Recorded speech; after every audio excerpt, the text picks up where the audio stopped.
And now it's time for a Geek Speak with GK Technologies, Sarah and Jody. In the fields again, I just can't wait to get in the fields again. The life I love is spreading potash for my friends, and I can't wait to get in the fields again. No, I can't wait to get in the fields again. Welcome back to A Geek Speak, where we geek out about all things in agriculture. Today we have with us a very special guest, hailing all the way from Dickinson, North Dakota, our very own Clint Streeter, the GK Technology resident aerospace engineer and specialist of imagery. How you doing? Great. Welcome. Thanks for being here today. it's a pleasure to have you here, Well, Clint. thanks for having We me. are really excited to learn more about you and what you do.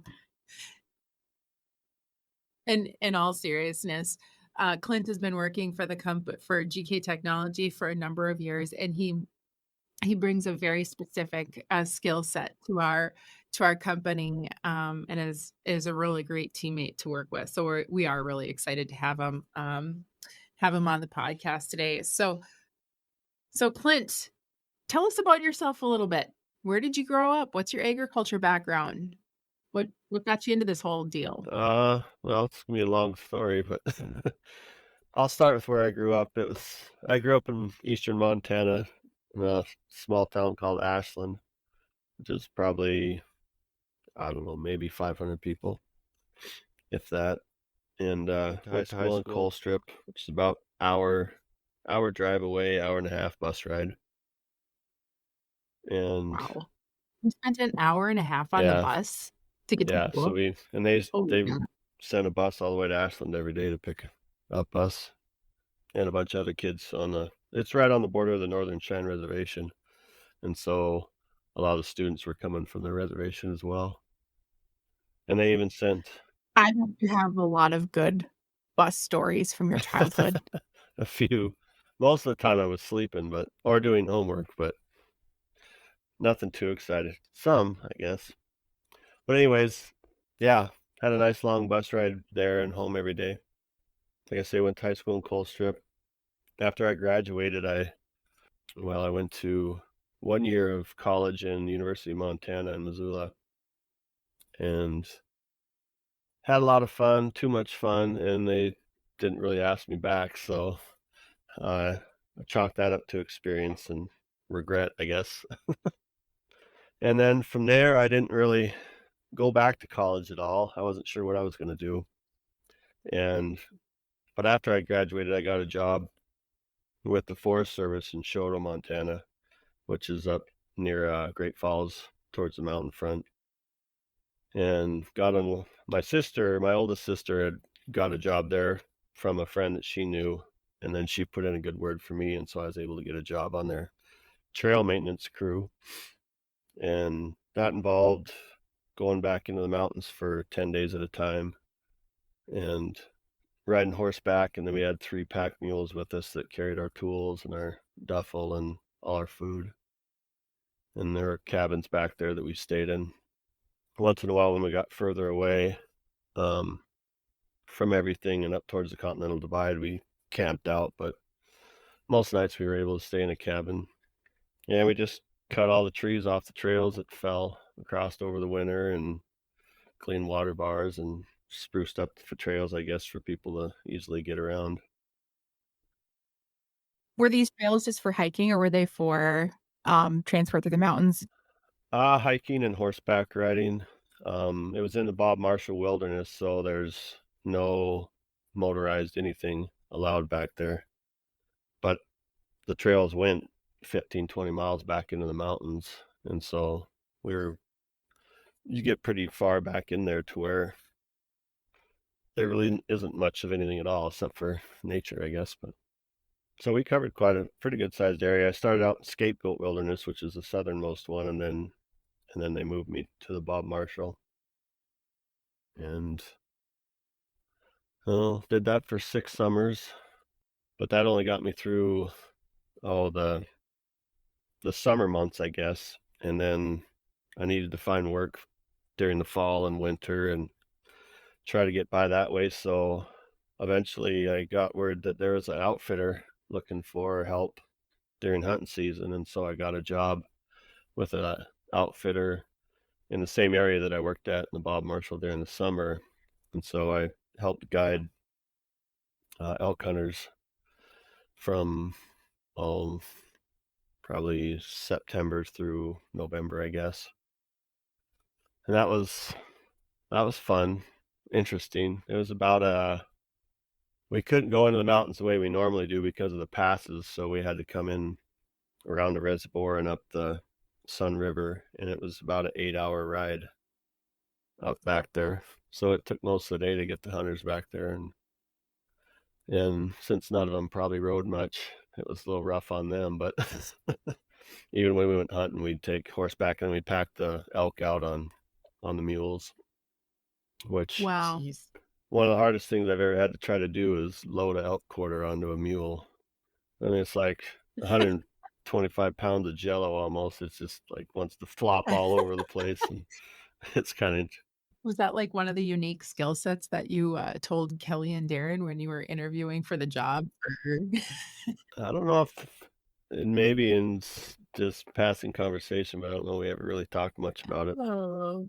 But yeah, so I did that in the fall, and then I had kind of December, January off, and just kind of hung around the house. And then once cabin season started, I got a job with a guy there around Shoto that was his wife.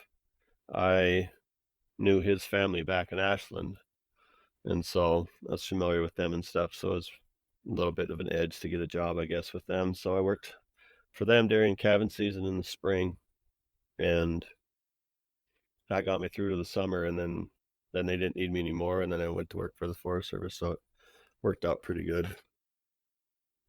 Then I met a girl and followed her out to St. Paul, Minnesota in '97, and ended up getting trying to find work. And so I got on with a temp company, and they sent me to some places to do carpentry work, framing apartments and townhomes and stuff like that. And then I eventually got in with one of the companies that I was working with because they liked that I worked, I guess, and didn't complain all the Got time. underrated skill set. And yeah, and so I worked for them. Sweeters was a company. I worked for them probably 3 years, I think. And I'd always wanted to go back to college. I wasn't sure what or what I was going to do. I originally started out in natural resource management, I think is what I was in. And I'd always wanted to fly, but I wasn't sure if I wanted to go in the military or not, and didn't know if I was even smart enough, because you've seen all the stuff on Top Gun, and it looked like they were, you had to be the best of the best. So Do you think Goose is really that smart? Just kidding. No offense, Goose. so I found out, I don't know how I found out that UND at Grand Forks had a flight school. And I realized that, maybe I could still fly. I didn't realize that colleges taught people how to fly and that you could get your commercial license and all that stuff that way too. So that's how I ended up in Grand Forks, is going to school there, and got a degree from the University of North Dakota with a Bachelor of Science in Aeronautics. And then that same summer, I still had the natural resource side of stuff that I wanted to do, so I went to the University of Minnesota Crookston because they had a natural resource aviation program that they just started up. And so that sounded pretty appealing. I didn't really want to go to the airlines. It wasn't that appealing to me to do that. So I went to Crookston, but in order to keep financial aid or be eligible for financial aid, I couldn't graduate from UND. So I opted to not take my last class there and finish at UND to graduate, and went to Crookston, went 2 years there, got my degree from them, and then finished up at UND and graduated from there. So I have a degree from both colleges, and graduation was the same summer. So I graduated from both colleges in 2005. Nice. So, and then I ended up not even using it. I used it some, I guess. My commercial license for flying I used after I graduated, but Can I ask a little bit about like, okay, so you mentioned that Crookston had like a natural resources aviation yep. focus.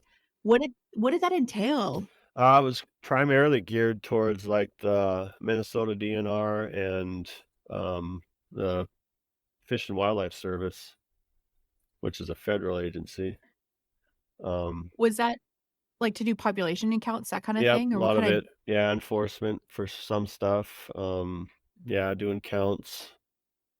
They count ice houses on the lakes during the winter, and just a lot of different stuff that they keep track of. So if we ever needed you, you're completely licensed to fly over agronomy on ice in February, Potentially. potentially. But yeah, so it was a pretty new program, and I wasn't sure I wanted to fly for the Minnesota DNR. I wanted to get back to Montana or somewhere, and or even North Dakota. They have pilots that fly doing counts and stuff for the sheep and Badlands and things like that. But so So you graduated from UND and from Crookston in the same summer. yeah, And so when you were done with that, what was your next step after that? well, I had to build flight time if I wanted any kind of job, and so I flight instructed at Crookston for I think it was 2 years or so, around there. And then one day, the supervisor that I had there said that UND was looking for a pilot to fly AeroCam, which is the grant-funded program with UMAC, Upper Midwest Aerospace Consortium, that offered high-resolution imagery, aerial imagery, to farmers and researchers, primarily that were part of the UMAC consortium. You know, like University of Montana had a professor there that did stuff at University of Wyoming and things like that. So I applied for that and ended up getting it. And so I flew. That's kind of where I got into the imagery side of stuff, is collecting color infrared images and RGB images, true color, for research plots for university. I did a lot of stuff for University of Wyoming, and then flew through all over Minnesota, northern Minnesota. Took pictures of fires up in the the wilderness area up there, the Boundary Waters. So what did that look like? Like when you did you fly by yourself, and do you need special knowledge about how the cameras work? Like how did that whole process look like from getting like, hey, Clint, we need you here in Montana, and then what did you need and what did you do once you got that like assignment? Well, the knowledge side of it, I didn't have any, at least regarded to imagery and things like that. All I knew was how to fly the airplane, and it was all pretty much self-taught. I went through what I could find on information that the previous pilot had collected and stuff, and just kind of started figuring stuff out. They did have a program that I could put in I think I put in a boundary, and then told it what my spacing I wanted, and it would plot my flight lines on a map, so that as I flew along, I could just fly those lines basically. So it's like auto steer for an airplane to get Sort of. I didn't have the light bar, but it was just trying to, and eventually you had to kind of predict, when you had to turn and how far to turn, and and usually the higher the resolution, the lower I was to the ground. So it was all based on how high you were. And so flying in the mountains, and the plane only went so high, I'd have to Usually most of the stuff was 1 meter resolution, which was, I think it was 6,000 feet above the ground. Wow. But So you were logging 1 meter resolution. What was the average resolution of all the imagery that you were logging for UMAC? 1 meter was probably the most. I did a little bit of 2 meter, which would have been 12,000, but I'd have to be like in North Dakota where we're lower as elevations anyways, because the plane only flew up to, I think it was rated for 12.5 or something like that, 12,500 feet off of above sea level. And then, like, is there But like, when you're collecting this imagery, how are you collecting that? Is there a big giant camera strapped to the bottom of the plane? Do you have to turn it on when you're there? Like, what did that look like? well, it was the plane that we used was a Piper Arrow, and it didn't have a hole in the bottom, but they were able to. This is all prior to when I started there. They created a frame that fit in the baggage compartment in the back of the plane, and then they took the baggage door off, and they're able to hang the camera out the side of the plane, out the baggage door, and then they built a new one to cover it up, so at least I didn't have to hear the wind and stuff while I was flying. But that's all it was. It's just kind of hanging out on the side of the plane, and that's what took the pictures. We had just one camera in there, and kind of they used a wheel fairing to kind of make a protection around the camera itself that was aerodynamic and be able to keep the wind off of it in the rain and stuff. That's all it was, and I just control it on a laptop up in the seat of the plane next to me, and so I'd just set it up. I think I did all my flight lines ahead of time, so I could just, when I was up there, I could just click through them, or depending on where I was going. So getting back to what you were asking before about how I planned everything, there was a plan and there wasn't really a plan. I had specific fields or targets I knew I needed to get to in the certain, for this, they wanted them, say, around June 1st. And so I knew I had to be in Laramie, Wyoming around June 1st to try to get the research plots at Torrington or wherever I was going. And you never knew what the weather was going to be. I mean, you had a general idea, but it was far too unpredictable.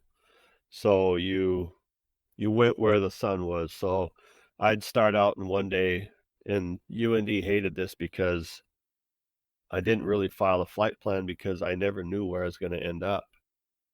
And they wanted to know where I was at, all what their plane was at all the time. And so I had to pretty much just tell their dispatch what the plan was. I'll be in this area around Torrington or Gillette or wherever I was at. And I could potentially be over here at Casper, or usually it wasn't that big of an area, but you never knew.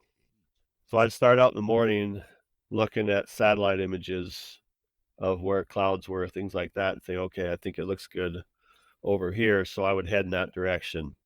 And some days I get there and it was just fine. I could get my pictures. Some days clouds started to form as I was flying it, and did the best I could. And a lot of the research plots were at quarter meter. So I don't remember how high I was on that, 1,500 feet off the ground or something like that. I think it was. And so they could see more individual rows of the plots and that type of thing. It worked better.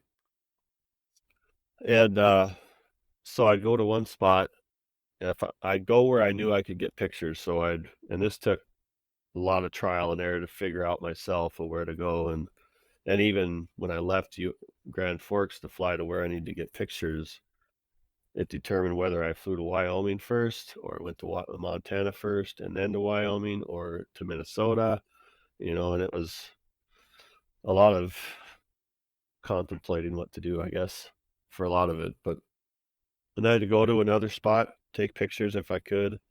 I couldn't get there. Some days I would go and just land somewhere, hang out for a few hours to see if it cleared off or if I got a hole in the clouds, and then take off again and go to the site and finish taking pictures or take pictures of it.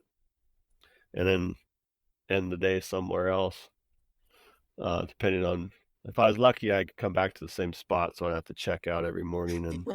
But I usually didn't start taking pictures till 10 o'clock or so. I had to let the sun get up fairly high to where you didn't have a lot of shadow and that type of stuff. And then I was shut down by, I went to probably 2 o'clock is what I shot for. Sometimes it'd be 4 o'clock. But This kinda sounds like the coolest job ever. Like, you're like a secret agent to go collect pictures of research plots, and, like, yeah, you're like, I don't know, it just sounds like the coolest thing ever. And yeah, I love the fact that you couldn't really file a concrete flight plan with UND. I mean, it seems like the flight guys that I know, they're pretty type A, and there has to be a plan and pretty procedural and type A in nature. And so I'm sure that was kind of challenging to work around. yeah, yeah. It took a little convincing with them to allow me to do it. I did, and I was concerned for my own safety a little bit too, and not them not knowing where I was at, or where the heck they'd even start looking if I didn't show up. And so I can't remember what it was, a spot or something like that that had a real-time GPS receiver on it that kind of broadcast my location, which my wife really enjoyed because then she could log on and see where I was at too. Or it wasn't real up, you know, up to date, or like real refresh every, oh, maybe 20 minutes or so. I mean, things could change quite a bit when you did get figured out where I was at, but for the most part, at least gave a general idea. And so that was one of the better things I could figure out of how to for people to keep track of me in that ways too. But and then if something happened, it could send a signal out too, but the plane would have a beacon on it as well. But So I um, suppose that's changed a lot since then, because I imagine probably every plane is equipped with some sort of location device, GPS device to alert folks where they are. yeah, you've got your transponder that's always broadcasting, and they can see you on a radar and things like that. You might not be communicating. Sometimes I communicate with like Denver or Minneapolis. If I was talking to flight support, and they would have me on their radar, and they'd call out traffic or anything like that, which was nice. But that's usually when I'm going from one place to the other. And then if I end up thinking I could take pictures somewhere, then I'd cancel my flight following with them and go take pictures somewhere and stuff like that. Um, but yeah, it was a little, I don't know. Well, My wife Sarah didn't like a lot of that, not knowing where I was at. So communication was key, letting people know that I was on the ground and all that stuff. And I'd start up the day with calling UND and their dispatch and telling them my plan for the day. And then every time I landed, I would update them or something like that. And then when I was done for the day, I'd call them and tell them that I was down on the ground. that's that's But really interesting. It's one of those things you don't ever think about. Um, yeah, yeah. but it was all solo time. I mean, I was the only one in the plane, so I got a ton of solo time, a lot of flight time that way. And this is before Um, podcasts, so you couldn't just go up there and listen to podcasts the whole time either. yeah, once in a while the transponder you could pick up. Well, was it? I think it was transponder. You could pick up AM radio stations once in a while, and so I'd listen to some of them once in a while. But So, um, um, I'm gonna but yeah, I'm gonna ask a couple questions about the type of images that you took. And I know we sort of talked a little bit, but let's go back to that for a second. So you obviously were focused on doing agricultural images for yep, your work at UMac. So and you mentioned plots in different universities, but if you could just expand a little bit and help us understand what what was the purpose of the pictures that you were taking? Who was kind of your audience? What sorts of data imagery data were you trying to kind of gather? For the research stuff, it was kind of a variety of things. Primarily, they wanted me to do research plots, and that was more just trying to tell between the different varieties, I think, of how well one was doing compared to the other, and get high enough resolution that you could measure some things, And they were, um, I did stuff over at Crookston too, and their research plots with sugar beets and things like that. And there were a few of the students that were, I can't remember what they were studying. There was something about sugar beets, the fungus or something that Oh, affected Sarcastra. them. Were you taking some pictures for Sarcastra leaf spot? Probably. Yeah, that sounds right. That's awesome. Huh. And then we did, I didn't mention that much, but we did it for farmers too. So um, there are some guys up in St. Thomas, Alan Tucker and Nathan Green, that I took pictures for every year, and they really liked the higher resolution images, and they were some of the first guys that were really using imagery to plan off of for their different crops and things like that. And they came back every year. Some of the other farmers were kind of hit or miss, but I did quite a bit in the Red River Valley, and then some in northern Montana, Great Falls, Haber area, even eastern Montana, northeastern Montana. So So quite a bit of ag-based stuff too.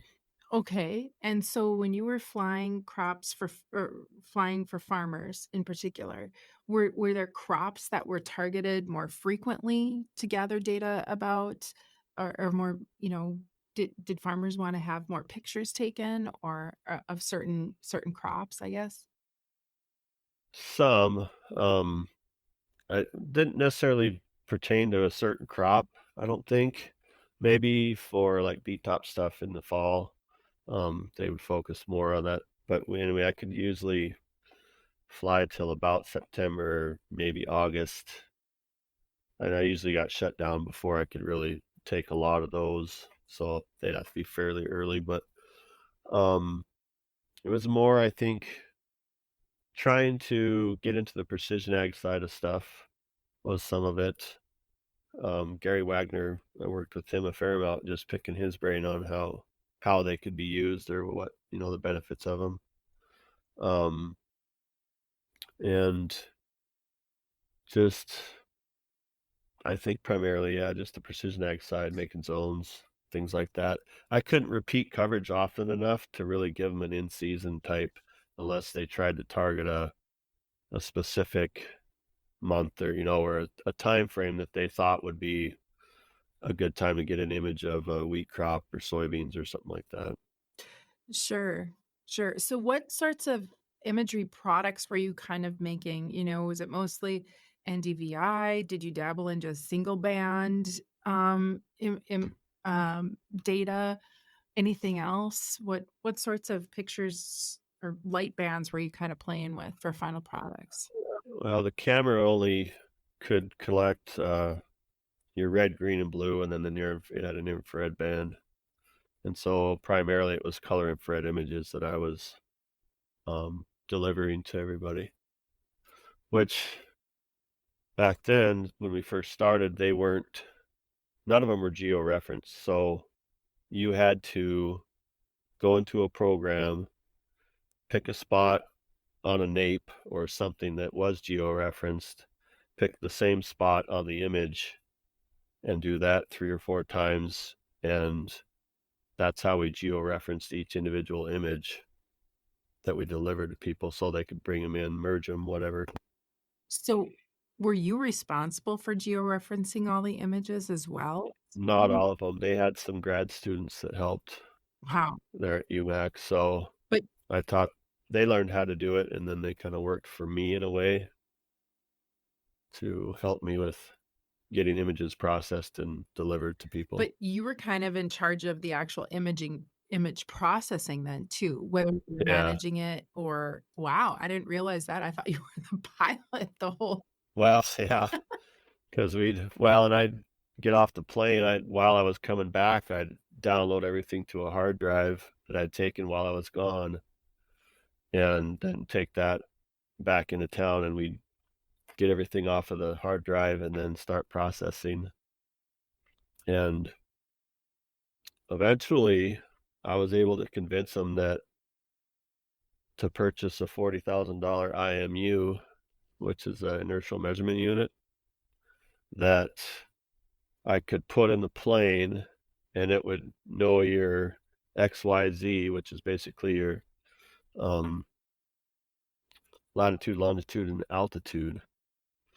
And then the omega phi kappa parts of it that were your pitch, roll, and yaw.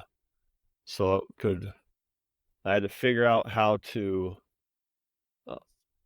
basically tell it where the camera was in relation to where the IMU was and the angle it was compared to the IMU, so that as I took pictures, I would be recording that information, and then I could bring that into the software and auto-reference the images based off of that information that I collected with the IMU.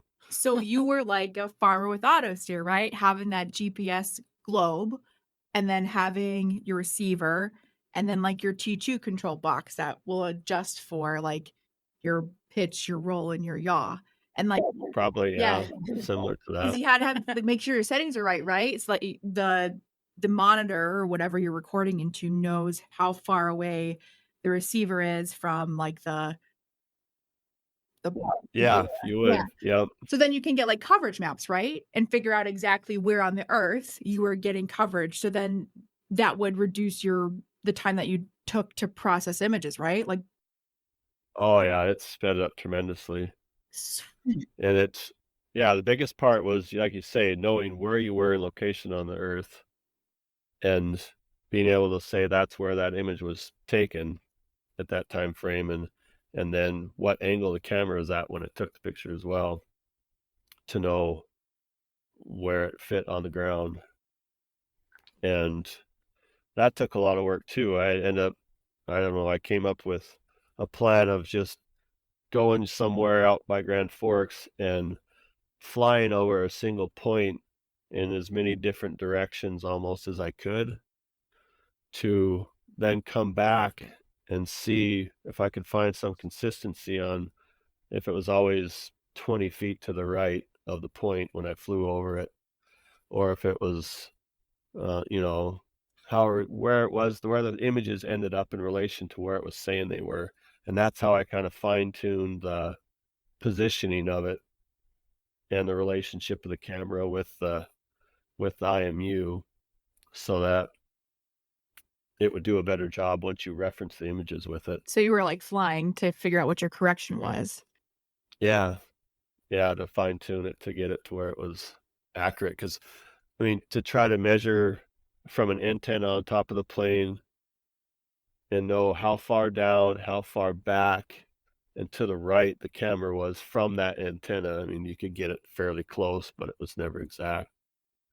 And so it took a lot of just playing with it, trying to figure out. I mean, I'd be out in the parking lot with the thing on a cart sometimes, rolling the thing to make sure stuff was working. And a lot of that was too I ended up using LabVIEW to write a program to control the camera too, so that I could look at stuff real time and see as the pictures were being taken if they were saturated was my biggest issue, so that basically the light it was measuring didn't exceed the 255 value that it could have for that image. So when you say saturated, what do you mean by saturated? What does that mean? Well, basically, like I just say, you've got a range of values from 0 to 255 for the images that I was taking.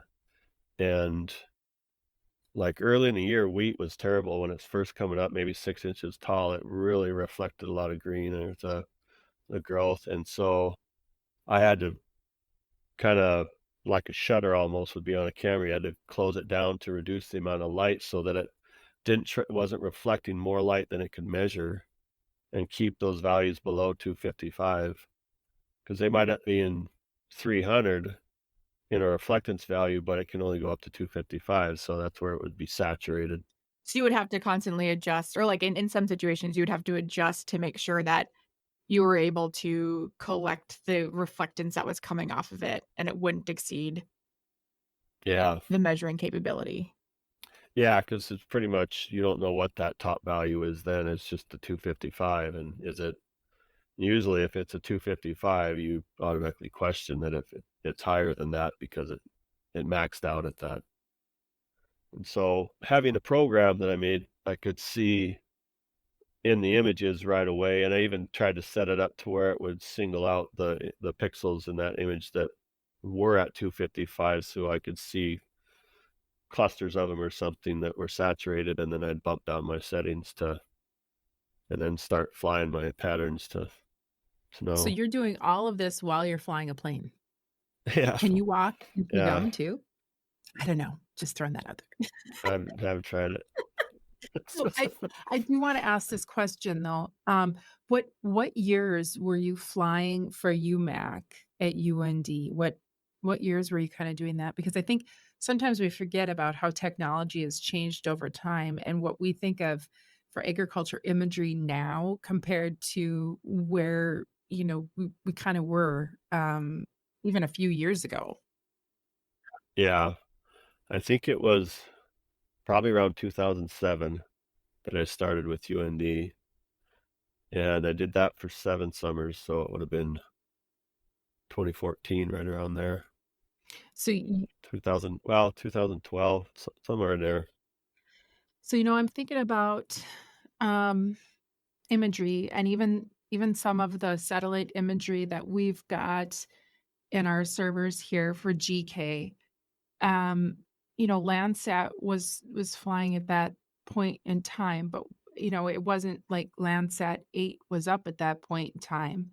Or at least in 2007. 2012 was a terrible year for satellite imagery. And not a lot. So you're kind of when you were doing this agriculture imagery, you were kind of at the forefront of agriculture imagery. You're quite frankly almost a pioneer working with agriculture imagery. Wouldn't that be a kind of a correct statement? Yeah, there were other companies around that did it, but it was, I mean, they were a lot larger scale. They were flying probably King Airs or something that had a $100,000 camera in it, that they could take really high resolution images that were clear and covered a bigger area. But yeah, I mean, cost wise, not many people. I mean, that's kind of why Aerocam did what it did too, is because cost wise, you couldn't afford to get aerial images of your farm or your field 3 times a year. I think that's what I offered, was 3 times a year for most part. Um, and so that's kind of why they did it too, is to try to get some feedback, I guess, or just introduce it to farmers to be able to try to use imagery for crop production and planning and different things too. Out of curiosity, do you remember what you were charging for 3 times a year? Yeah, it was free. Do it was free? Yeah, it was free to everybody that applied for it. Wow. And we controlled somewhat who, I mean, like some commercial places couldn't try to get it just because they had the money to pay for it if they wanted. So it was more towards the private individual or the farmers, and then the research stuff, the students that had research stuff and were wanting imagery to contribute to their research that way. So it sounds like it was like a free, like an advertisement for farmers to get interested in using satellite imagery to help on the farm and get them familiar with it, comfortable with it, and then further just imagery in general for the use on the farm. Yeah, I think so. And part of the consortium and the way they had it, and we used to get, or GK used to get images off of the UMAC site for the Landsat stuff, because we would get Landsat images, process them, and then make them available to the public for free, and have a site. I think we primarily did just the Red River Valley, and maybe we did more than that, or at least the areas of the states covered by the UMAC. But so it's kind of tied to their imagery program too, of trying to make data available to farmers and researchers and stuff that way. You did. So Clint, you were doing a bunch of stuff for UMAC. That's a super fascinating conversation about that. Um, but what led you to get to GK Technology? So this was, I don't know if you guys remember Byron Dorgan, but he was a senator at the time. And that was when the big thing about earmarks for funding to states and things like that. And that was the year he retired too, I think, or didn't rerun or whatever it was. But he used to always earmark money for UMAC for us, and that funded a lot of programs that they did. Well, Congress passed that they were going to do away with the earmarking stuff, and we lost funding for AeroCam. And so I was looking for a job. I didn't know if I applied at UND to be a flight instructor, or not a flight instructor. It was kind of it was a manager somewhere. I don't remember what it was for. And looking at I looked at the Fish and Wildlife Service, but unfortunately, the way the program was set up at Crookston, and it was real new. They were still figuring things out as they went. That I was still missing a few classes that the Fish and Wildlife Service wanted in my degree to be able to be a qualified resource manager or something like that. And I used all the financial aid that I could, and couldn't really afford to go back to school for a couple classes. So I didn't really have that as an option, or it didn't really appear to be that way. And all of a sudden I got a call from Alan Tucker that Kelly was looking for somebody to help with the company they had, which was Ag Geo at the time. And so I was like, I don't care. I need something at this point, because I had probably a couple more months and then my job would be over, because they didn't have any more money to pay for me or for my salary. And so I met with Darren and Kelly at Ground Round in Grand Forks, and we had lunch and discussed stuff or whatever. And because Scott Boleyn used to be the manager kind of the Ag Geo stuff, and he was going back to the farm, and so they needed somebody. And Alan told him about me, and so that's how I got to know. I already knew Kelly somewhat. He had me fly a few things, or led me to other farmers that were looking for imagery or something like that. So I kind of knew who he was and had talked to him a few times. So they hired me on at Ag Geo, which was kind of a group of crop consultants that got together and wanted to hire somebody that could help them during busy times of the season, like we all know, in the spring and the fall, to help manage some of the zone making and stuff, to help free up time for them to write prescriptions and all that stuff, whatever they were trying to do. And that was Kelly and Darren and Paul Bruns and Kim Retzlaff and a few other guys, John Bork. And I did that for a couple years, which is why every once in a while you'll see some Ag Geo in our data sets or our folder stuff. And then that kind of disbanded, and they dissolved it, and everybody kind of went their separate ways. And so then Kelly and Darren hired me on full time at that point. And that's how I ended up with GK. That is good. And Clint is just a wonderful teammate. I've enjoyed working with Clint. I have learned so much from him about imagery and how different ideas about ways to put together zones and working with imagery for zones. But maybe we should talk next time more about what Clint does here at GK Technology. So with that, thank you guys for tuning in this week to an excellent conversation with GK Technology's in-house aerospace engineer, Clint Streeter. And we'll be back next week for the second part of this conversation. And in the meantime, at GK Technology, we have a map and an app for that. Thanks for tuning in. We'll see you next time. No, I can't wait to get in the fields again.